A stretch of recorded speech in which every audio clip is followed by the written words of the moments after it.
Thank you. I started to tell a little bit of this story yesterday, and I promised all those at the Fringe tent that if it came today, I'd tell the whole story.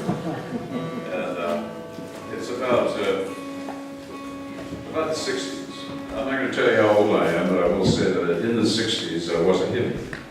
And did have long hair, and lived in a very conservative area of the United States, Columbia, South Carolina. And it was very provincial. And they had some great music going on there. It was beach music, and they did a dance called the shag there. But we were renegades, and we were growing our hair long and so forth. And you know, there was a song out at the time.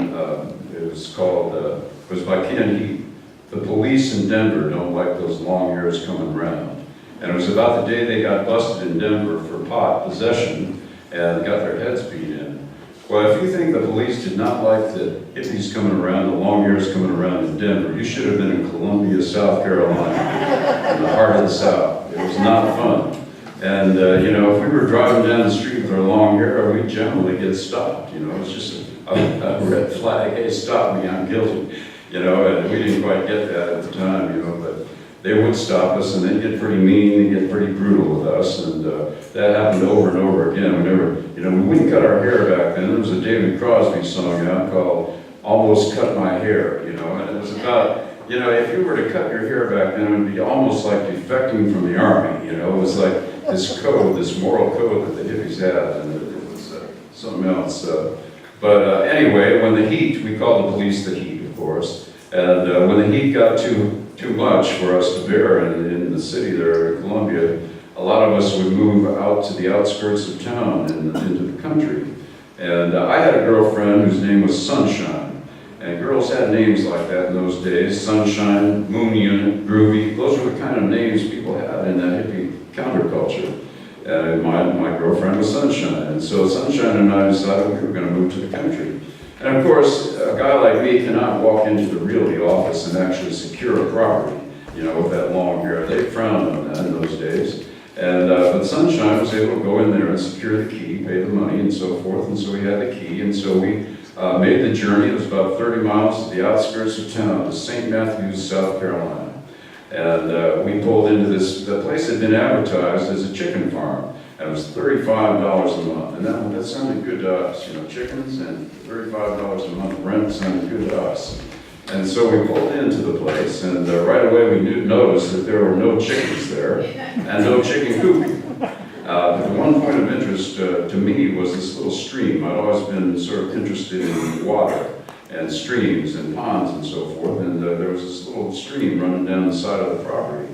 And so I decided that I would like to work on enlarging that little stream. And they had a substance out in those days called diet. They called them diet pills, but what they really were very strong pharmaceutical amphetamine.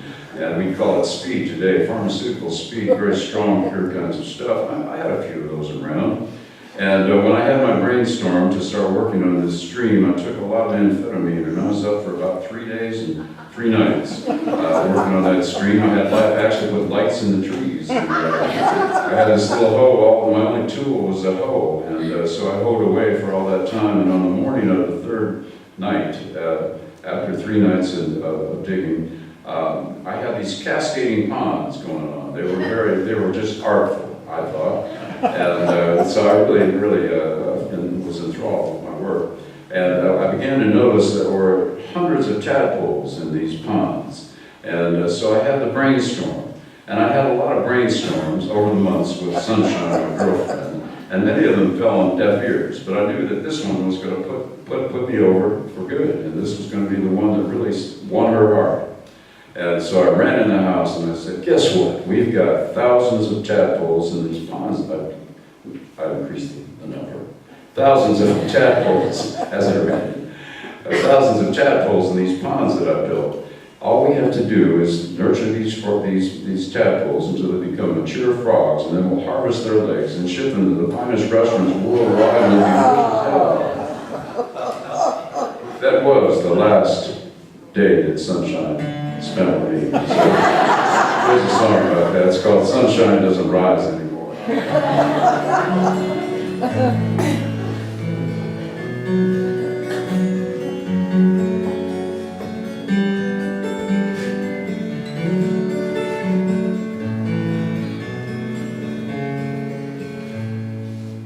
Sunshine packed her clothes Monday, got a northbound train for South LA.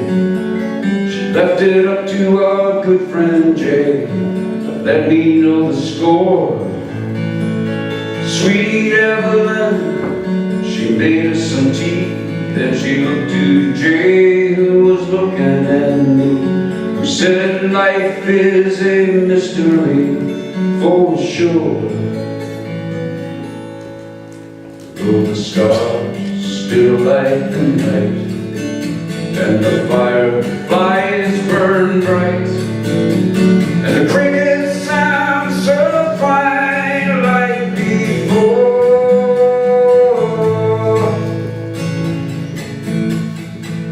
sunshine doesn't rise here anymore.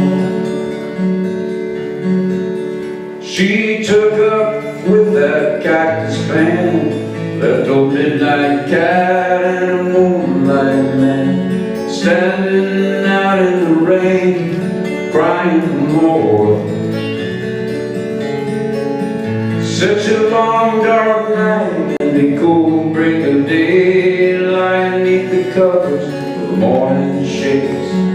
Feet have such trouble making their way to the floor, 'cause the stars still light the night, and the fireflies burn bright, and the crickets sound so fine like before.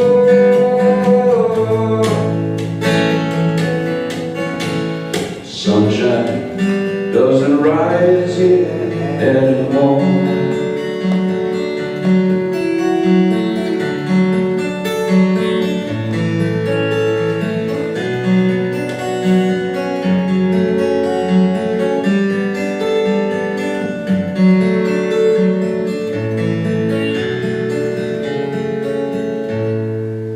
3 days at the wheel of an old green van, clean across the desert to the Coronado sand, only to make my final stand once more.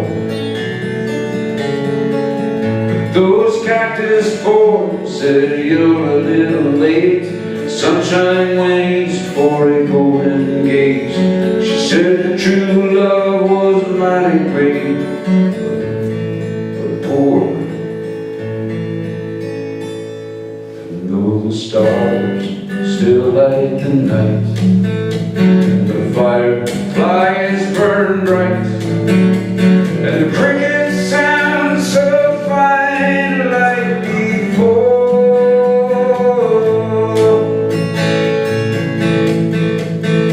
sunshine doesn't rise here anymore. Sunshine doesn't rise here